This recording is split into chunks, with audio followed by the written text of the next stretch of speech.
Hello, ഇന്നത്തെ കഥയിലേക്ക് എല്ലാവർക്കും സ്വാഗതം. അങ്ങനെ ആരും അറിയാതെ കല്യാണ മണ്ഡപത്തിലേക്ക് കയറാൻ വേണ്ടി പോവുകയാണ് കല്യാണിയും അതുപോലെ തന്നെ മേഘ്നയും.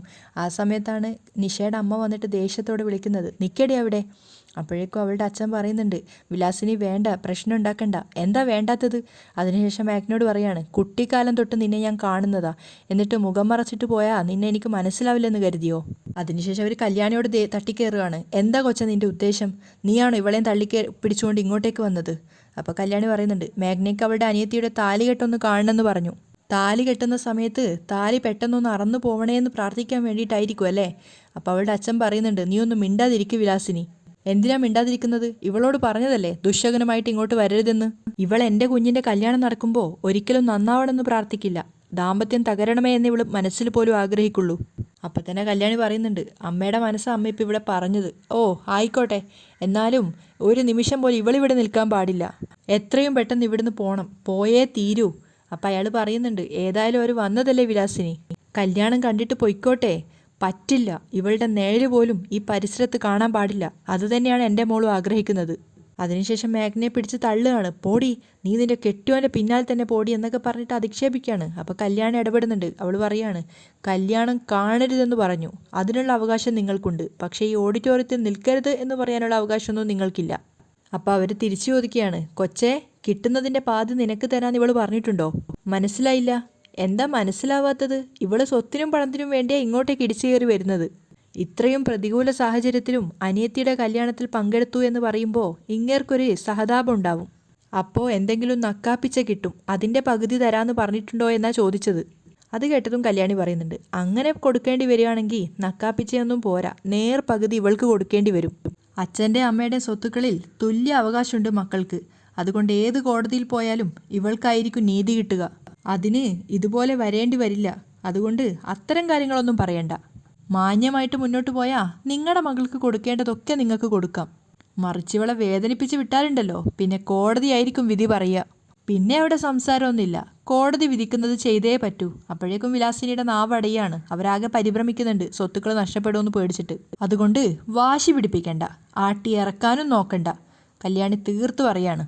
കല്യാണി ആ പറഞ്ഞതിൻ്റെ ദേഷ്യം മുഴുവൻ അവർ മേഘ്നയോടാണ് തീർക്കുന്നത്. നീ എന്തിനാണ് ഞങ്ങളിങ്ങനെ തീറ്റിക്കുന്നത്, നീ ഇവിടേക്ക് വരരുതെന്നാ കല്യാണ പെണ്ണായിട്ടുള്ള നിന്റെ അനിയത്തിയുടെ പോലും ആഗ്രഹം, അവൾ നിന്നെ ഒരു അപശകുനായിട്ടാണ് കാണുന്നത്. മേഘ്ന മറുപടി ഒന്നും പറയാതെ കരഞ്ഞുകൊണ്ടിരിക്കുകയാണ്. ഇത്രയൊക്കെ കേട്ടിട്ട് പിന്നെ നിൽക്കണാടി, ഇറങ്ങി പൊയ്ക്കൂടെ എന്നൊക്കെ പറഞ്ഞുകൊണ്ട് അവരവിടെ നിന്ന് ദേഷ്യത്തോടെ പോവാണ്. അപ്പോൾ ശിവദാസനും പറയുന്നുണ്ട്, മോള് പൊയ്ക്കോ മോളെ, കല്യാണ പെണ്ണിന് പോലും നീ ഇവിടെ ഉണ്ടാവണമെന്ന് ആഗ്രഹമില്ല. അപ്പോൾ സങ്കടത്തോടെ കല്യാണി പറയുന്നുണ്ട്, ജനിച്ചപ്പോൾ തന്നെ തള്ളിക്കളഞ്ഞൊരു അച്ഛൻ്റെ മോളാൻ ഞാൻ, ഒരുപാട് ആഗ്രഹിച്ചിട്ടുണ്ട് എൻ്റെ അച്ഛൻ എന്നെ ഒന്ന് സ്നേഹിക്കണേന്ന്, എന്നാൽ ഈ നിമിഷം വരെ അതുണ്ടായിട്ടില്ല. ഇപ്പം എനിക്കെന്നാൽ അയാളോട് തീർത്താ തീരാത്ത വെറുപ്പാ. പക്ഷേ ഒരാളോടൊപ്പം ഇറങ്ങിപ്പോയിട്ടും മേഘ്നയെ അച്ഛൻ ഇത്രത്തോളം സ്നേഹിക്കുന്നുണ്ടല്ലോ, ആ സ്നേഹം തന്നെയാ ഇവളെ ഇങ്ങോട്ടേക്ക് വരാൻ പ്രേരിപ്പിച്ചത്. ഞാൻ പറഞ്ഞല്ലോ, ഇവൾക്ക് നിങ്ങളുടെ സ്വത്തും പണവും ഒന്നും വേണ്ട, ഇടയ്ക്ക് ഇത്തിരി സ്നേഹം മാത്രം കൊടുത്താൽ മതി. അച്ഛാ, ഇവൾക്ക് ജീവിക്കാനുള്ളതെല്ലാം ഇപ്പോൾ ഉണ്ട്, ഇനി ഉണ്ടാവുകയും ചെയ്യും. ഇവൾക്ക് ജനിക്കാൻ പോകുന്ന കുഞ്ഞിനെ പൊന്നുപോലെ നോക്കാൻ ഇവൾക്ക് ചുറ്റിലും ആൾക്കാരുണ്ട്, അത് ബന്ധുക്കളായിട്ടുള്ളവരല്ല, അന്യരായ ഞങ്ങളാണ്. അങ്ങനെ ഒരു ബന്ധവുമില്ലാത്ത ഞങ്ങൾക്ക് ഇവളെ സ്നേഹിക്കാമെങ്കിൽ സ്വന്തം അച്ഛന് ഇവളെ ഒന്ന് വിളിച്ചൂടെ, ഇവൾക്ക് ഇത്തിരി സ്നേഹം കൊടുത്തൂടെ. അപ്പം അദ്ദേഹം പറയാണ്, സ്നേഹമൊക്കെ ഉണ്ട് മോളെ, മാന്യമായിട്ട് കല്യാണം കഴിപ്പിക്കാനും ഇരുന്നതാ, അതൊരൊറ്റ നിമിഷം കൊണ്ടല്ലേ ഇവൾ തകർത്തത്. ആ പറഞ്ഞിട്ട് കാര്യമില്ല. അയാളും സങ്കടത്തോടെ അവിടുന്ന് പോവുകയാണ്. അപ്പം കല്യാണി ചോദിക്കുന്നുണ്ട്, ഇനി എന്താ വേണ്ടത്, നിൽക്കണോ പോണോ, എനിക്ക് താലി കെട്ടൊന്ന് കാണണമെന്നുണ്ടായിരുന്നു. മേഘ്ന വീണ്ടും പറയാണ്, എങ്കിൽ പിന്നെ ആരെതിർത്താലും ശരി, നമ്മളത് കണ്ടിട്ടേ പോകുന്നുള്ളൂ. മേഘ്നയ്ക്ക് കല്യാണി വാക്ക് കൊടുത്തുകൊണ്ട് അവളെയും കൂട്ടിക്കൊണ്ട് അകത്തേക്ക് പോവാണ്. അതേസമയം രാഹുലിൻ്റെ അരികിലേക്ക് വന്നിട്ട് ശിവദാസൻ പറയുകയാണ്, എൻ്റെ രാഹുലേ, എൻ്റെ ഗൃഹപ്പിഴയ്ക്ക് ഞാൻ വിലാസിനിയോടും മോളോടും പറഞ്ഞുപോയി എൻ്റെ മൂത്ത മോള് വന്നിട്ടുണ്ടെന്ന്. അപ്പോഴേക്കും അവർ കാലി തുള്ളി വന്ന് വായി തോന്നിയതൊക്കെ വിളിച്ചു പറഞ്ഞു. അപ്പോൾ രാഹുൽ ചോദിക്കുകയാണ്, എന്നിട്ട് അവർ പോയോന്നറിയത്തില്ല, അവക്കങ്ങനെ പെട്ടെന്ന് പോവാൻ പറ്റത്തില്ലടോ. അനിയത്തിക്ക് ചേച്ചിയോട് വലിയ കടപ്പാടൊന്നുമില്ലെങ്കിലും അവക്കങ്ങനെയല്ല, നിഷയെ വലിയ ഇഷ്ടാ ചേച്ചിക്ക്. സത്യം പറയാലോ, വിലാസിനുടെയും നിഷയുടെയും ശല്യം സഹിക്ക വയ്യാതെയാ ഒരുത്തനോടൊപ്പം അവൾ ഇറങ്ങിപ്പോയത്. അത്രയ്ക്ക് സ്വസ്ഥതയില്ലായിരുന്നു അവൾക്ക് ആ വീട്ടിൽ. പിന്നെ പോകുന്നതിന് മുമ്പ് അവൾക്ക് എന്നോടെങ്കിലും ഒരു സൂചന തരാമായിരുന്നു. അപ്പം രാഹുൽ ചോദിക്കുകയാണ്, കൂട്ടിക്കൊണ്ടുപോയത് നല്ല പയ്യനല്ലായിരുന്നോ. പയ്യനൊക്കെ നല്ലത് തന്നെയാ, പക്ഷേ സാമ്പത്തികപരമായിട്ട് കുറച്ച് പിന്നോട്ടാണ്. പയ്യൻ്റെ വരുമാനം കൊണ്ടായിരുന്നു ആ വീട് കഴിഞ്ഞിരുന്നത്. അപ്പം രാഹുൽ പറയാണ്, എങ്കിലും പയ്യൻ നല്ലതായിരുന്നെങ്കിൽ നമ്മൾ സഹായിച്ചാൽ മതിയായിരുന്നടോ. ഇന്നത്തെ കാലത്ത് നല്ലൊരു മരുമോനെ കിട്ടുന്നതാ നമ്മുടെയൊക്കെ ഭാഗ്യം. അപ്പോഴാണ് ഓർത്തെടുത്തതുപോലെ ശിവദാസൻ ചോദിക്കുന്നത്, അല്ല തൻ്റെ മരുമോനെക്കുറിച്ച് താനൊന്നും പറഞ്ഞില്ലല്ലോ, അന്ന് വന്നപ്പോൾ പയ്യനെ കാണാനും കഴിഞ്ഞില്ല. അത് കേട്ടത് രാഹുൽ ശരിക്കും ഞെട്ടുകയാണ്. അയാൾ US-ലല്ലേ? അപ്പോൾ രാഹുൽ പുഞ്ചിരിച്ചുകൊണ്ട് പറയുന്നുണ്ട്, ആ അതെ. അപ്പോൾ റോഹനെ പരിചയം ഉണ്ടായിരിക്കും അല്ലേ? ആ പിന്നെ അവർ തമ്മിൽ നല്ല പരിചയക്കാരാ. അവർ അടുത്തടുത്ത വില്ലകളിലാണ് താമസിക്കുന്നത്. അപ്പോൾ നമ്മുടെ മരുമക്കളും നമ്മളെപ്പോലെ തന്നെ നല്ല അടുപ്പക്കാരായിരിക്കും. അയാൾ സന്തോഷത്തോടെ പറയാണ്. രാഹുലും പറയുന്നുണ്ട്, അതെ അതെ, അവനും സ്മാർട്ട് പയ്യനാ. MMW കഴിഞ്ഞിട്ടാ അവൻ പോയത്. അപ്പോൾ ശിവദാസ് സംശയത്തോടെ ചോദിക്കുകയാണ്, അത് ഈ MBA ഒക്കെ പോലുള്ളൊരു വലിയ ഡിഗ്രി ആയിരിക്കും അല്ലേ? ആ അതെ അതെ അതെ. രാഹുൽ ചിരിക്കാൻ വേണ്ടി ശ്രമിക്കുകയാണ്. എന്നിട്ട് മനസ്സിൽ വിചാരിക്കുന്നുണ്ട്, മാസ്റ്റേഴ്സ് ഇൻ മാരേജ് വുമൺ എന്നാണടോ അതിൻ്റെ മുഴുവൻ പേര്. അവനുണ്ടാക്കിയ ഡിഗ്രിയാ. അപ്പോൾ അയാൾ ചോദിക്കുകയാണ്, എന്താ താൻ ആലോചിക്കുന്നത്? ഏയ് ഒന്നുമില്ല, MMWയുടെ ശരിക്കും ഫുൾ ഫോം എന്താണെന്ന് ചിന്തിക്കുകയായിരുന്നു. പെട്ടെന്ന് അയാൾ ചോദിക്കുന്നുണ്ട്, മുഹൂർത്തം അടുക്കാറായി, റോഹനെ കാണുന്നില്ലല്ലോ. റിലാക്സ് ആയിട്ട് വന്നോട്ടെടോ, ജീവിതത്തിൽ ആദ്യമായിട്ട് നടക്കുന്നില്ല, അതിൻ്റെ ടെൻഷനൊക്കെ കാണും. എങ്കിൽ പിന്നെ ആയിക്കോട്ടെ എന്ന് പറഞ്ഞുകൊണ്ട് അയാളും അവിടുന്ന് പോവാണ്. ആ സമയത്ത് രാഹുൽ ചിന്തിക്കുന്നുണ്ട്, ഇതുപോലെ ഒരുപാട് സന്തോഷിച്ചതാ ഒരിക്കൽ ഞാനും. ക്ഷണനേരം കൊണ്ടാ എല്ലാം തകർന്നത്. ഇപ്പോൾ എല്ലാവരും കൂടെ എന്നെ ഭ്രാന്തനാക്കി. ഇനി ഭ്രാന്തനാവാൻ പോകുന്നത് അയാളാ.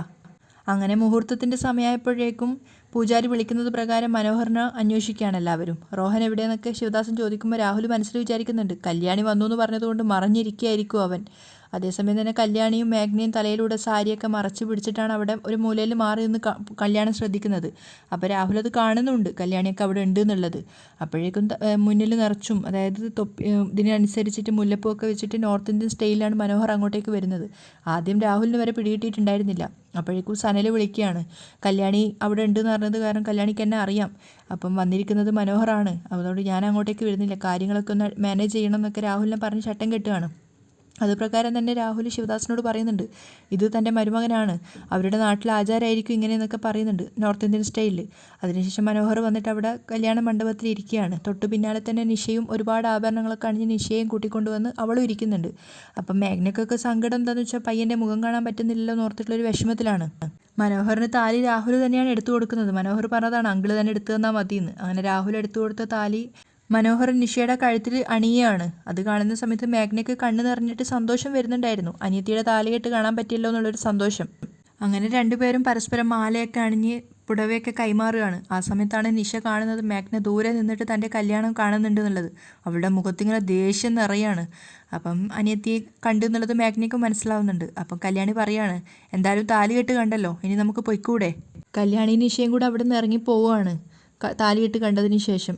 അപ്പോഴേക്കും രാഹുൽ ചോദിക്കുന്നുണ്ട് ശിവദാസിനോട്, എടോ ഞാനിപ്പോൾ വരുന്നു, അവർക്ക് പിന്നാലെ പോകാൻ വേണ്ടിയിട്ടാണ്, അവരോടെന്തോ സംസാരിക്കാൻ വേണ്ടിയിട്ട്.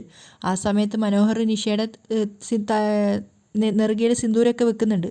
താഴെ ഇറങ്ങിയപ്പോൾ കല്യാണി പറയുന്നുണ്ട്, എന്തായാലും ആഗ്രഹം നടന്നല്ലോ, അനിയത്തിയുടെ താലികെട്ട് കണ്ടല്ലോ, പയ്യൻ്റെ മുഖം കാണാൻ പറ്റിയില്ലല്ലോ. മേഘ്ന സങ്കടത്തോട് പറയണം, മുഖം എന്തിനാ കാണുന്നത്? എന്നാലും കുഴപ്പമില്ല, താലികെട്ട് കണ്ടല്ലോ. ഞാൻ അവളുടെ കൂട്ടുകാരികളോടൊക്കെ പറഞ്ഞിട്ടുണ്ടായിരുന്നു ഫോട്ടോസ് അയച്ചു തരാൻ, പക്ഷെ ആരും വിട്ടു തന്നില്ല. അവർക്കൊക്കെ കർശനമായ വിരോധം ഉണ്ടാവുമല്ലോ, എല്ലാവരെയും ഏൽപ്പിച്ചിട്ടുണ്ടാവുമല്ലോ വിട്ടു കൊടുക്കരുത് എന്നൊക്കെ കല്യാണി പറയുകയാണ്. പുള്ളി നോർത്ത് ഇന്ത്യൻ സ്റ്റൈലാണ് വന്നിരിക്കുന്നത്, ഇനി അവിടുത്തുകാരൻ മറ്റോ ആണോ? കല്യാണി മനോഹറിനെ കുറിച്ചാണ് ചോദിക്കുന്നത്. അച്ഛൻ വിളിച്ചപ്പോൾ പറഞ്ഞത് മലയാളിയാണെന്നാണ്, അമേരിക്കയിലോ മറ്റോ ആണെന്നാണ് തോന്നുന്നത്. കല്യാണം കഴിഞ്ഞാൽ ഉടനെ അവളെയും കൂട്ടി അങ്ങ് പോവും.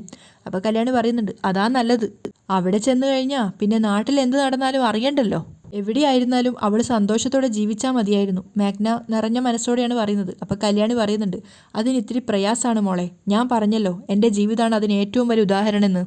ആരെയെങ്കിലും നമ്മൾ അറിഞ്ഞുകൊണ്ട് വേദനിപ്പിച്ചിട്ടുണ്ടെങ്കിൽ അതൊരു കടായിട്ട് തന്നെ കിടക്കും, അതിന് മുതലും പലിശയും ചേർത്ത് പിഴ അടയ്ക്കേണ്ടിയും വരും. നമുക്ക് പിന്നെ ഇതുപോലുള്ള സാഹചര്യങ്ങൾ ഉണ്ടാവുന്നതും നല്ലതാ. നമ്മൾ ചെയ്ത തെറ്റിന് നമ്മൾ എത്രത്തോളം ശിക്ഷിക്കപ്പെടുന്നോ അതിനനുസരിച്ച് അനുകൂലമായ സാഹചര്യം ദൈവം നമുക്ക് ഉണ്ടാക്കി തരികയും ചെയ്യും. അപ്പോഴേക്കും രാഹുൽ അവർക്ക് പിന്നാലെ അവിടെ എത്തിയിട്ടുണ്ടായിരുന്നു. അവിടെയാണ് ഇന്നത്തെ എപ്പിസോഡ് വൈൻഡപ്പ് ചെയ്യുന്നത്.